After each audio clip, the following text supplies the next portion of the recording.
Chapter 6. The Last Volume. Gaoshun's son Basen came knocking on the door of the apothecary shop with several volumes of the encyclopedia. Mamao offered the young man, who looked every bit as put out as usual, the battered cushion and poured some tea for him. Master Jinshi is busy, Basen said, evidently meaning he didn't have the spare time to be coming here. The reason he was still using Jinshi's eunuch name was partly as an alias, but chiefly because Basen simply couldn't speak his true name. The names of nobles were not to be pronounced lightly in the hearing of commoners. The courtesans of the Verdigris house were all aflutter to see Mau entertaining someone other than the usual beauty and his attendant. The madam, in particular, was trying to act nonchalant, but Mau could see the abacus working in her head. Unlike when she was with Jinshi, the door to the shop remained open while Basen was present, their dealings completely visible to the world. Perhaps it was an act of consideration on Basen's part, a way of showing that nothing inappropriate was happening between them. "I've brought what you asked for," Basen said, and undid a package wrapped in cloth to reveal several thick books, one of which Mau recognized quite well. An encyclopedia of bugs, part of a set that included books about birds, fish, and plants as well. Mau's interests were primarily herbal in nature. She devoured the volume on plant life, but this one on bugs she'd merely skimmed. "I hope it's in here," she thought. Sazen had said her predecessor had been working on research regarding locusts. It must be here. But she didn't see it. No matter how many times she looked, she couldn't find anything on them. Eventually, even Basen started flipping the pages, searching for the elusive entry. "It's not in here?" he finally asked. "It would seem not." "You said it would be." So what if she had? What wasn't there wasn't there. It was confusing at best, though. Had Sazen pulled a fast one on them? Not likely. What would he get out of it? "Did anyone handle this book while it was in storage?" Mau asked, even though she knew that this was to cast suspicion on the soldier who'd obtained it. Who would be interested in something like this? People like what they like. Nonetheless, the possibility seemed remote. If someone was going to loot the place, there were more obviously valuable things to steal. Mau groaned dispiritedly, but then she spotted someone coming toward the shop. Someone moving with all the grace of a willow tree in a gentle breeze, yet profoundly well endowed. It was her older sister, Paidin. Mau watched her with a scowl forming on her face. The madam was trailing behind Paidin, making no effort to stop her. She'd already sized up Basen, it seemed. Paidin was a very pleasant courtesan. She was the oldest one working at the Verdigris house, but her beauty was undiminished, and she still caught the eye of many a man. The big dog, Lihaku, was a prime example. She was also reputed to be the greatest dancer in the capital. Not to mention a fine older sister, she was always kind to the younger courtesans and the apprentices. However, she wasn't without her faults. Paidin sidled up and stood behind Basen, then ran one beautiful, shapely finger along his cheek. Basen just about jumped out of his skin, although he somehow managed to remain seated while he did it. No, it might not make much sense, but evidently he was agile enough to jump without ever getting up. "Sis." "Oh, pardon me. He had some dust on his shoulder." There was no way that was true.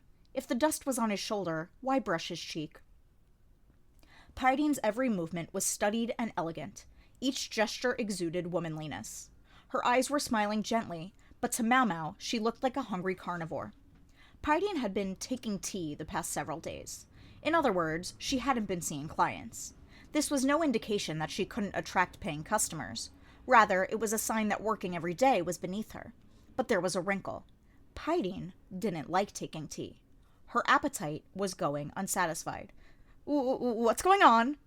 Basen tried to back away, but it was a small shop. Paidin soon had him cornered. "Gracious, it's still there. Here, hold still and I'll get it for you."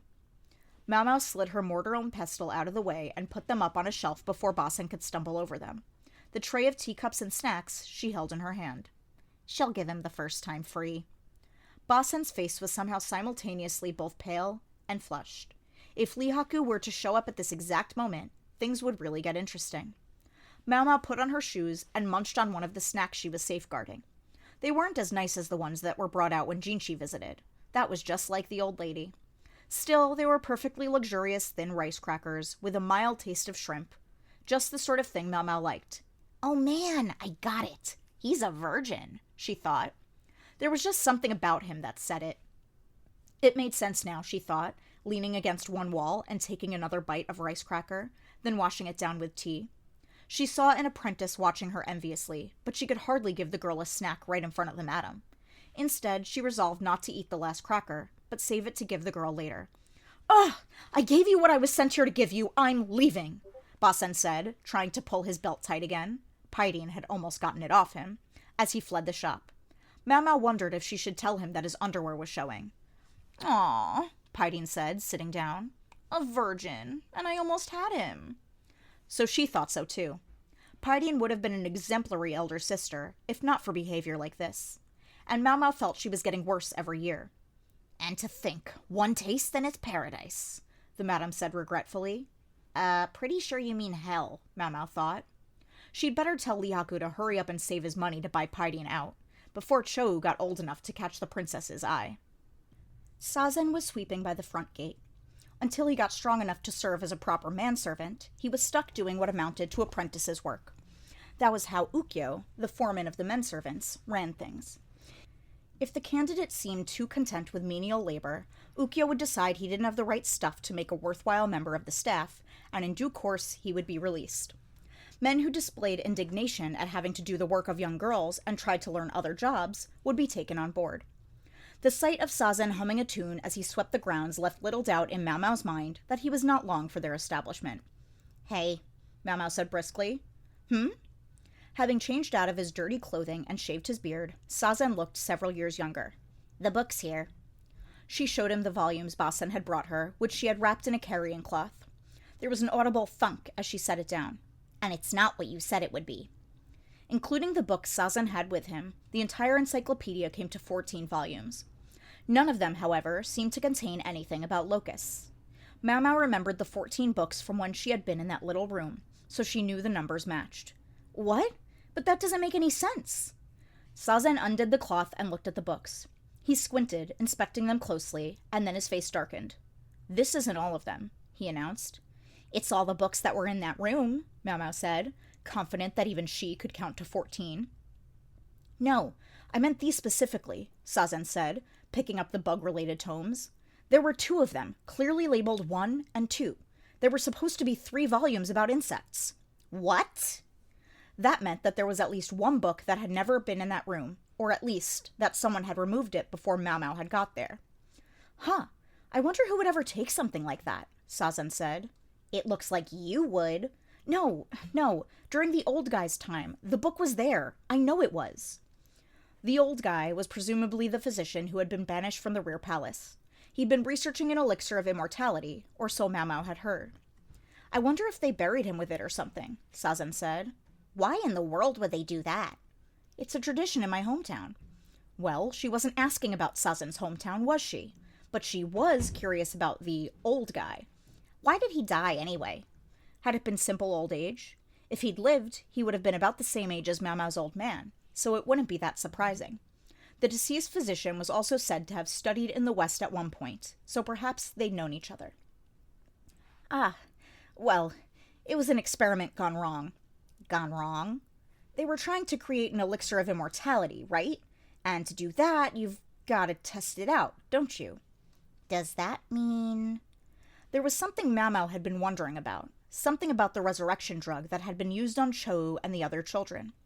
ch6 had gotten off with just some mild paralysis, but a drug that effectively killed you and then brought you back to life would never simply work that well on the first try. They must have conducted a series of experiments, gradually increasing the prospect of success. So how had they done the experiments? They'd used rats, yes, but to really know it was going to work, you would eventually have to test it on actual human beings. "Hey, what's wrong with you?" Sazen grimaced. For a moment Mau wondered why, but she soon realized. She was grinning horribly from ear to ear. "Tell me, where did they bury him?" "No idea. I wasn't the one in charge of that sort of thing." "Who was?" Sazen scratched his head. "I guess you know her by the name soooo. She was the old guy's helper. You know, the expressionless one. The young mistress's, older half-sister, I guess they called her." A shock ran through Mau, and before she knew what she was doing, she had smacked Sazen on the shoulder as hard as she could. Why hadn't she realized it sooner? Soooo, a surviving member of the Shi clan, the previous emperor's granddaughter, and Shiswi's half-sister. "Ouch! What'd you do that for?" "I've got it. You just keep sweeping. Don't slack." Mau Mau rewrapped the book in its cloth, then rushed back to her shop to write a letter.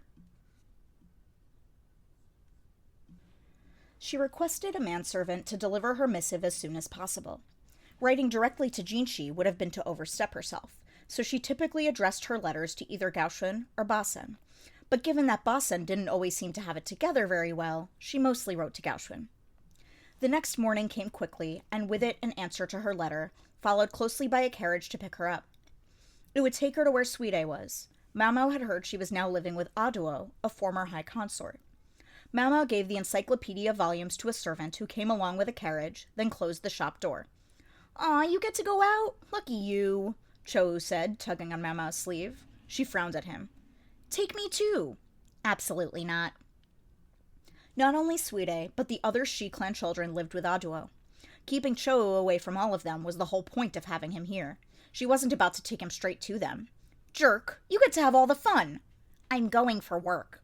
Maybe you can pass the time by cleaning in front of the shop or something." She patted him on the head and passed him off to Ukyo. Ukyo, who liked kids, went away with ch6oo riding on his shoulders. The new girl, the poor man's daughter, was hanging around too. Her older sister was currently in an evaluation period as an apprentice. The madam had made clear that if she turned out to be a poor learner, she would soon be turned out, period. The girl's father had come to take them back several times, but each time the menservant had chased them away. He tried to browbeat Mau Mau as well, but it was his daughter who had said she wanted to be a courtesan. Mau Mau hadn't been involved then, and wasn't involved now, and above all, she still hadn't gotten any money. "Come on, hurry up and pay me." She hoped his payment would appropriately reflect the complete success of her efforts. Mau Mau looked over at ch6oo riding on Ukyo's shoulders. "And what are we going to do about him?"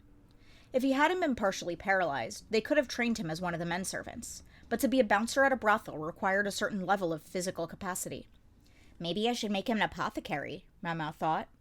At the moment, though, ch6oo showed no interest in matters medicinal. Mau Mau, by contrast, had already known 100 different formulae by his age. How can he not be interested when it's so fascinating?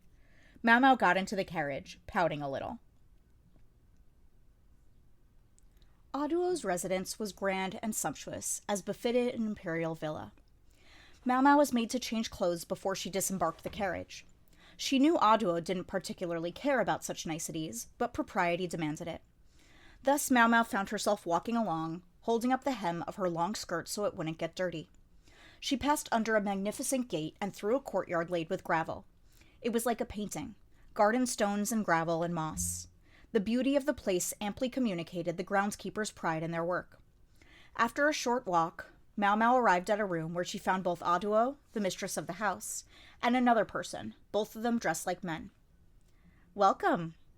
Aduo's voice was as clear and strong as ever. Indeed, perhaps even more than before. The person with her was Suide.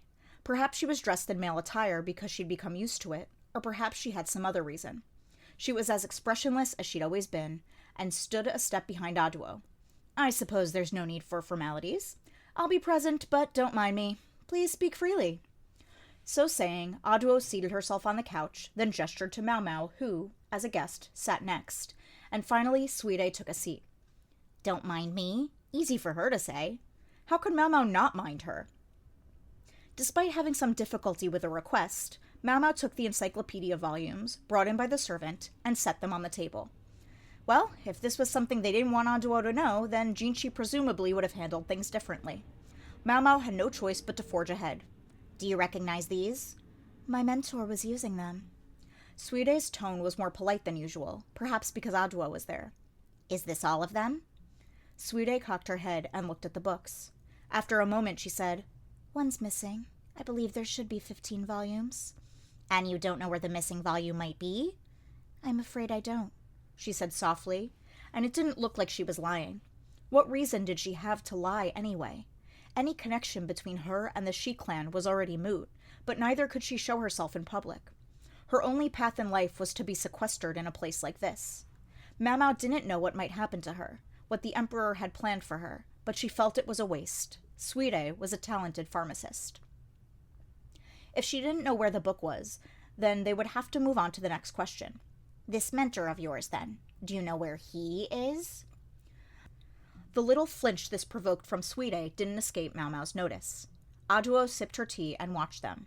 "I knew it! He's alive!" Mama said, more a statement than a question. "He must have tested the resurrection drug on himself." Suide lowered her eyes, then slowly closed them. Finally, she nodded in resignation. "That's right. It was the only way out of that fortress." So Suide's mentor had taken the resurrection drug himself on the pretense of doing an experiment, and from the way she was talking, he had survived the experience. But Suide added, "You won't be able to find out what you want to know from him. It doesn't even matter if you talk to him or not." "What do you mean?" Mamo asked. Suide's eyes widened slightly. "The boy, Cho, that's what you call him now, isn't it? You know what happened to him. Can't you connect the dots?" Cho had indeed taken the drug, died, and come back to life, but it had impaired the movement on one side of his body, and he had lost his memories as well. "Are you suggesting your mentor is amnesiac?" "Not exactly, but you've got the right idea. In fact, you may have crossed paths with him already without ever knowing it." "What are you getting at?" Suide's eyes drifted down sadly. "You remember the hot springs town?" "Yes." A hidden village that worshipped a fox deity. The light of the lanterns there still burned brightly in her memory. "One of the bedridden old men there was my mentor." The hot springs town was a place for rejuvenation and recovery, and there had been more than one person fitting that description. "He no longer remembers who or what he once was. If he had been well, I don't believe she would have ever imagined dragging you into all that." Her face darkened again as she spoke the word she. Mamo didn't know what kind of relationship the half-sisters Suide and Shisui had built together, but she strongly suspected Suide was smart enough to have realized that she herself was one of the reasons Shisui had done what she did.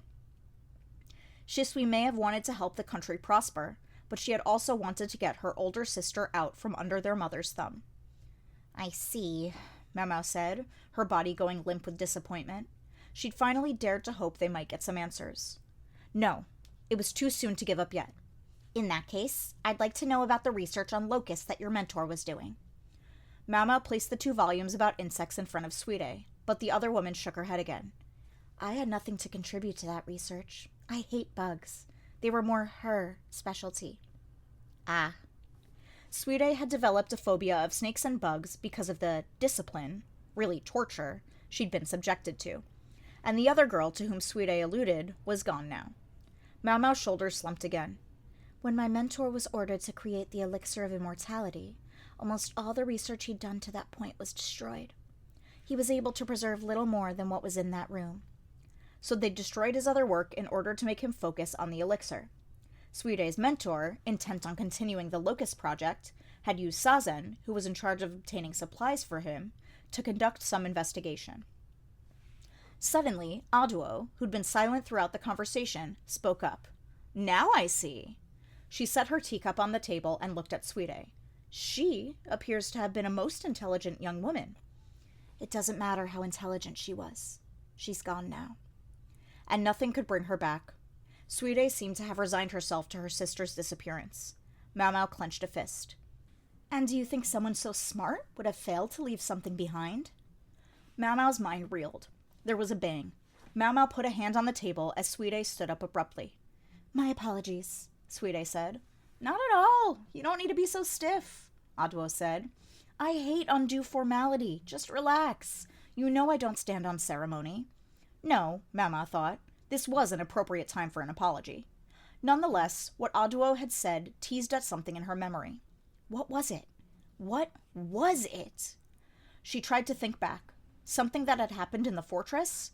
Or perhaps before that? Before that, in the rear palace? Or at the medical office?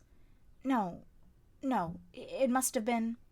Mao smacked the table. "The clinic! What about the clinic? What's happened to it?" Just before being kidnapped from the rear palace, Mao had been at the clinic. That was where she'd seen it. A book on the bookshelf. An encyclopedia. About insects. She was nothing if not thorough. Mao pictured the young woman she would not see again and smiled. The idea that she'd found the one possible moment to show Mao what she'd shown her overpowered the pain and made her smile wider. With Shisui's grinning, mischievous face in her mind, Mao gave the table a hearty smack. The clinic had been temporarily closed, Mao was told. It was possible that not all the women who worked there had been privy to the escape plan, but any who had been were guilty of a serious crime, and Shenlu's crime was the most serious of them all. She'd attempted to commit suicide, but had been stopped and arrested. Still, the rear palace couldn't go on without the clinic, and so it had been reopened, albeit with a eunuch overseer. Everything that had been at the facility at the time of Mao Mao's kidnapping, however, had been confiscated, including the cyclopedia. "Is this what you're looking for?" Jinshi asked, handing her a book. He'd evidently gotten the day off. Outside the apothecary shop, Gaoshun accepted a cup of tea from one of the apprentices. "If I may," Mao Mao said, taking the volume and flipping the pages until she found a place with the most marginal notes. She opened the book slowly, and a sheet covered in writing fell out.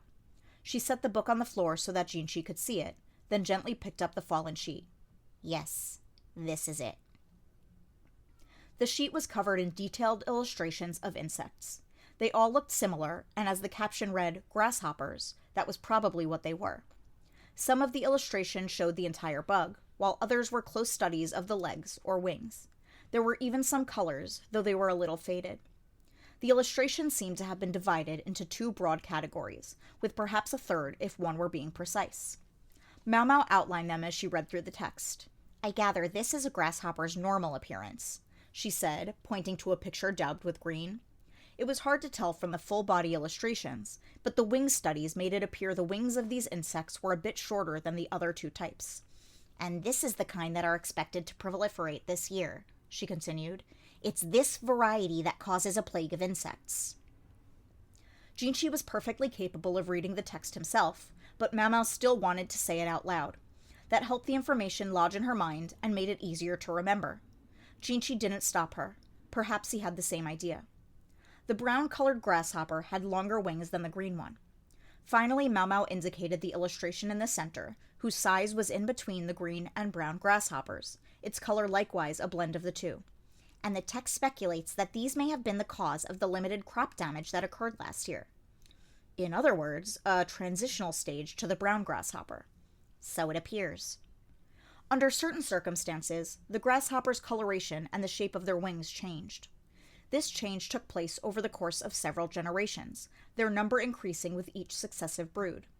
As to whether their bodies changed because of the increased population, or whether the population increased because of the changed body shape, the text ventured that it might be the former. In other words, the bugs that caused limited crop damage presaged much more serious destruction later. "You're saying that there's going to be more widespread famine this year?" "Yes, although we can't say just how big the scale will be." "Only that if they misjudge the situation, many, many people could die of hunger." "They're just bugs," one might scoff, but sometimes those bugs could block out the sun and consume every crop in sight. Mao Mao, born and raised in the capital, had never seen such a thing, but more than a few of the girls in the pleasure district were farmers' daughters who had been sold when just such a plague had left their families with nothing to eat. And the timing could hardly have been worse. The entire nation was abuzz over the destruction of the Shi clan the previous year. If there were to be a major plague the year after the clan's extermination, it would bode ill for the country as a whole. None of that was what Mao Mao or Jinshi were interested in, however. Rather, what they wanted to know was, if this person had been researching the insect plagues, had he devised a way to stop them? However, none of the notations suggested any uniquely effective chemicals. They only advised that when small-scale crop destruction had occurred, it was crucial to deal with the problem before it advanced to the next stage. To that end, the text enumerated a few possibilities. All of them were close to a human wave strategy. The best thing was to destroy the insects while they were still in the larval stage, and the notes described how to make several insecticides that were deemed to be particularly effective. The ingredients were relatively easy to obtain, no doubt chosen because so much of the chemical would be necessary. If the insects had already matured, the text recommended setting up bonfires, an age-old method of dealing with bugs, particularly in the summer. They simply flew into the fire and burned themselves up. "All that, and we didn't really learn anything significant," Mao Mao remarked. "I disagree. Things could have been much worse had we gone along not knowing any of this. Even just the formula for insecticide can be considered a worthwhile result." Jinshi scratched his head, but then produced a large map from his robe. It depicted the country of Li, from the capital in the center to the province of Shihokushu in the north, and even the western reaches. Several locations had been marked with circles in scarlet ink. The name of the central area, incidentally, was Kaeshu. How the name Shihokushu, which included the very name of the Shi clan, might change in the future remained to be seen, but for the moment there seemed to be no move to alter it. These are the locations of farming villages that have reported crop damage, Jinshi said. Do you notice anything about them? I am afraid I'm not sure what I'm supposed to notice, Mau said. She'd heard that crop damage from insects often occurred out on the open plain, and indeed each of the indicated villages was on such a plain. Perhaps being out on the plain gives the grasshoppers room to grow. Perhaps, but there hasn't been serious insect damage in this region in decades. Jinshi swept his finger around a particular part of the map. The northern lands that had formerly belonged to the Shi. The area boasted abundant natural resources and bordered on forests and mountains. Jinshi tapped his finger irritably on the forest. Wouldn't one normally expect a forest to be home to enough birds to eat the bugs? Mama said. Funny you should say that. Jinshi scratched his head awkwardly. Shihokushu was, in principle, richly forested, but the timber in the area had already been stripped bare. The Empress Regnant had forbidden the untrammeled cutting down of the country's trees, but upon her death, it seems some of the less scrupulous members of the Shi clan had resumed harvesting timber without informing the capital. They raised the price on what they sold domestically so as not to attract suspicion, and the rest they sold to neighboring nations. The deforestation had continued until the region's natural resources were badly depleted. Let me guess. Thanks to that, there are no more birds, which means nothing to check a plague of insects. It seems the most reasonable guess. Wow. That was depressing. So at least part of Jinshi's despondency could be explained by his dashed hopes for Shihokushu's timber resources. He'd probably hoped to make up any shortfall in the crop by selling off wood and using his profits to purchase grain, but this pulled the rug out from under that plan. Wait. If he was right, then Mau thought she could take a guess as to why the Empress Regnant had limited timber harvesting in the first place, but she would think about that later. Instead, she looked at the diagrams in the encyclopedia. Then she reviewed the formula for the insecticide several times, then finally stood up. She took a book from the shelf, paged through it, and showed it to Jinshi. I don't think this formula is going to yield enough chemical. I'll prepare something else as well, although it might not be as effective. Then she had another thought. I don't suppose it would be possible to burn off the areas where larvae are found? Depends on the place, I guess. I agree fire might be the quickest way. She tried to think of any other suggestions. All I could come up with is perhaps forbidding the hunting of sparrows. Sparrows were routinely treated as pests themselves, but they ate insects, and that could prove important. If they could act before the grain ripened, it might be possible to limit the damage. But it seemed likely to provoke protests from those who hunted sparrows for a living. It was hard to say how much destruction might be prevented if all of these ideas were put into practice. Of course, it might be that nothing happens in any case, but if so, it would only be a matter of good fortune. The role of those who practiced politics was to eliminate the possibility of crisis, even if people didn't always appreciate what they were doing. A ban on sparrow hunting. Introduce that too suddenly, and you might just have a rebellion on your hands, Jinshi said. Even here in the capital, there were places that specialized in sparrow cuisine. It was a basic dish you could find it anywhere. Maybe if we had something to replace them with? Mau had a flash of inspiration. What if you were to convince people that grasshopper dishes are all the rage at court? Then people would think the aristocrats were looking for grasshoppers for their food, and more people would catch them. And if the emperor was eating them, the aristocrats who followed his whims would no doubt adopt the habit too. There was just one problem. Jinshi was sitting there frozen, his usually gorgeous countenance ashen. I can't believe this guy, Mau thought. She had half a mind to produce the rest of the simmered grasshoppers right here and now. Jinshi finally moved again, but it was only to look up, press his fingers to his brow, and groan. He was, it seemed, conflicted. At last he said, Perhaps we could consider that a last resort? If there aren't too many of them, it won't come up, Mau said, but she was a little disappointed. She could at least tell, though, that Jinshi was more set on doing something than he had been before.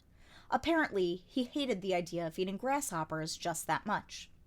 A bit of a smile came over Mau's face, causing Jinshi to freeze again. Master Jinshi.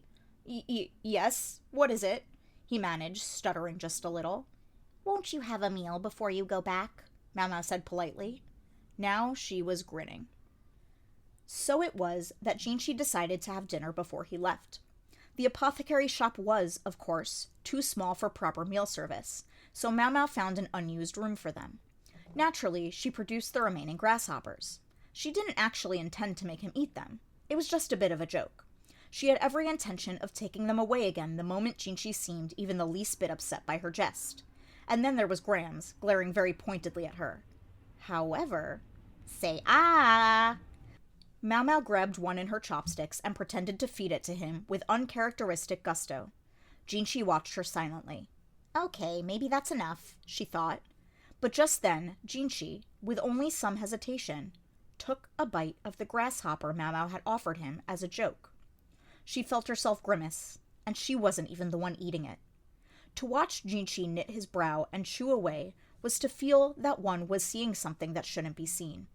It was different, in its way, from the time she'd witnessed him made up like a woman, but still, it felt like something that shouldn't exist in this world. Everyone else present seemed to have the same sense. They looked as if they had been struck by a collective lightning bolt. Gaoshun's hands were shaking. The apprentice who'd brought the meal looked like she might burst into tears, as if she'd dropped her favorite doll in the mud. ch6, who'd come along to snatch some food, was frowning profoundly and shaking his head as if to say, "This is bad news." Even the madam wore a look of distaste. Jinchi ignored them as he chewed and swallowed. He still looked profoundly disturbed, but nonetheless he turned beseeching eyes on Mau Mau. Kanji. Right away, sir. She held out the bowl of kanji to him, but Jinchi made no move to take it. Instead, he looked from the kanji to Mau Mau and back. It's gonna get cold. Mau Mau picked out some lotus, wondering what Jinchi was trying to get at. Maybe he didn't like the ingredients? Whatever the case, all he was doing was staring at the porridge. Then, finally, Jinchi practically ate the lotus out of her hand. Mau Mau didn't say anything, but she thought, what is he, an infant? She scooped up a bit of kanji with the lotus. It looked in danger of spilling over, so she brought it to his mouth, and he ate greedily. Scowling, Mau Mau next picked up a grasshopper with her chopsticks. Jinchi frowned too, but he took a bite of the insect nonetheless. Gaoshun could be heard to inhale sharply. There was a faint clatter as well. It was the apprentice, curling up on the floor on the verge of tears. ch6 patted her back consolingly. Mau Mau wondered if the sight was really that shocking. Maybe it was too much for the eyes of children. I'm gonna get her out of here, Freckles. And mister, you ought to take some responsibility for yourself. Jinchi was too busy chewing the grasshopper to reply. He certainly didn't look like he was enjoying the task, but when Mau Mau held out another to him, he obediently ate. ch6 led the little girl out of the room. By now there was snot pouring from her nose. I've done a bad thing, Mau Mau thought. Jinchi, being as beautiful as he was, tried not to show his face more than was necessary, even at the Verdigris house. The madam didn't want the courtesan seeing him, not if he wasn't going to provide any work for them. Thus it was the little mute girl, the younger of the two sisters from the poor quarter, who brought his meal. She hadn't been formally sold, but rather than send her back to her father, they decided to let her stay at the Verdigris house. There was just one catch.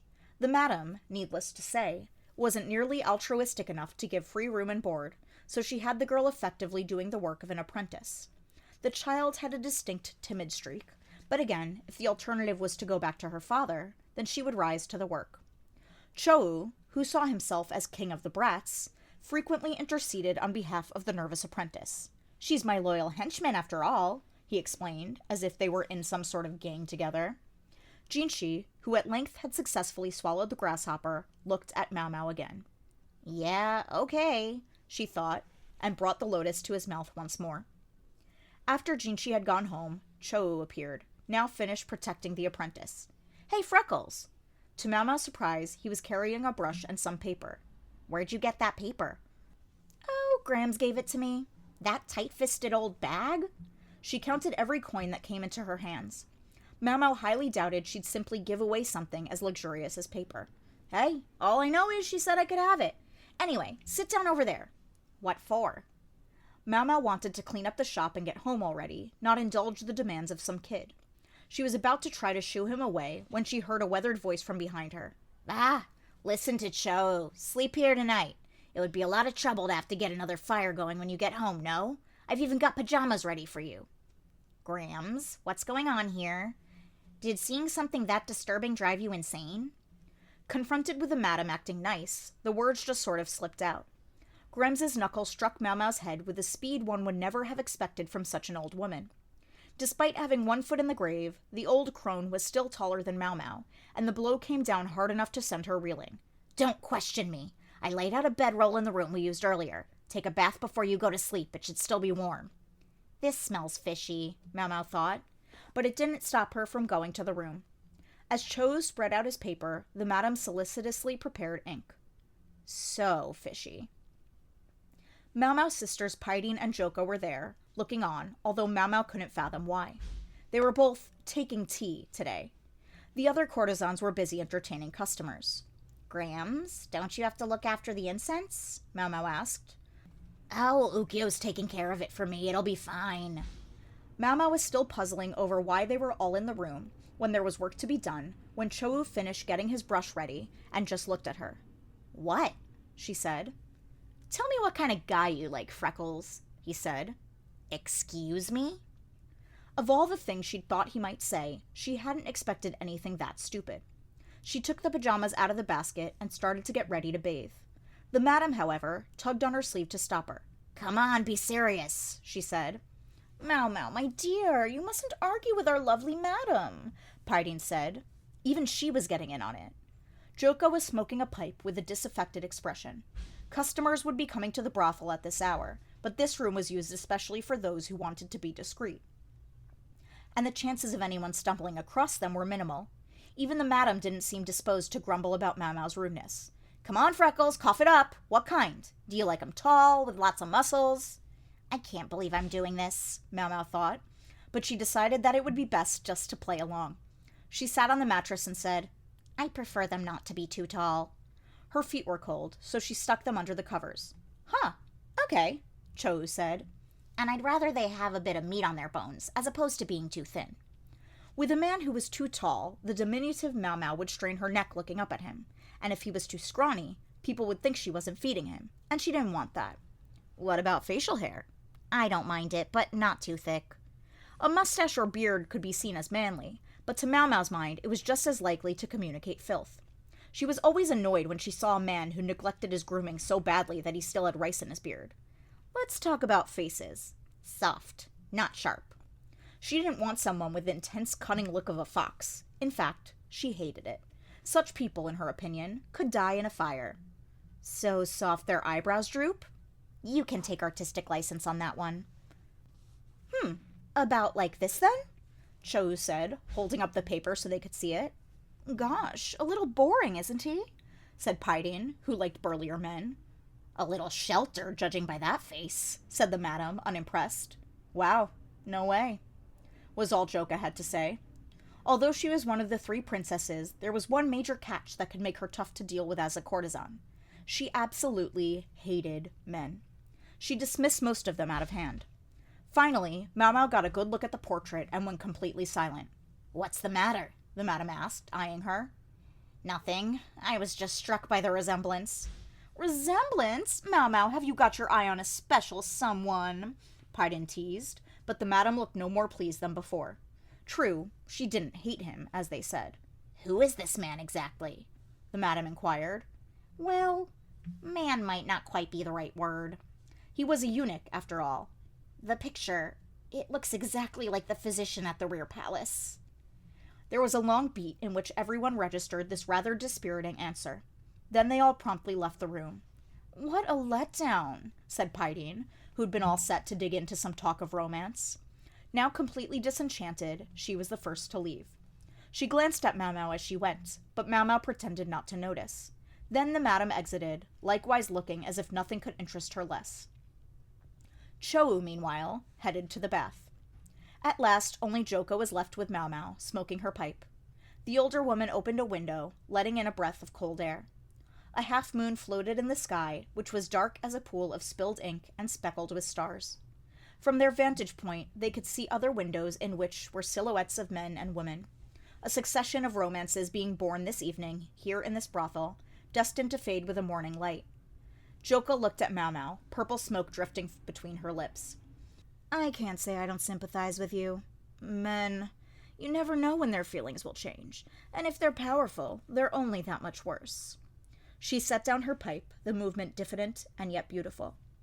Joka was the youngest of the 3 princesses, and customers deeply valued the education she'd been given as a woman with potential. Some claimed that if you could keep up with Joka's conversation, you could expect to pass the civil service examinations, and her regulars included rich young men who hoped to take the tests. If you were more like our elder sister Paidin, I wouldn't stop you. She's a bit of a devil lady. But you're different. Paidin gets impatient, but I wish she'd understand that you're not her.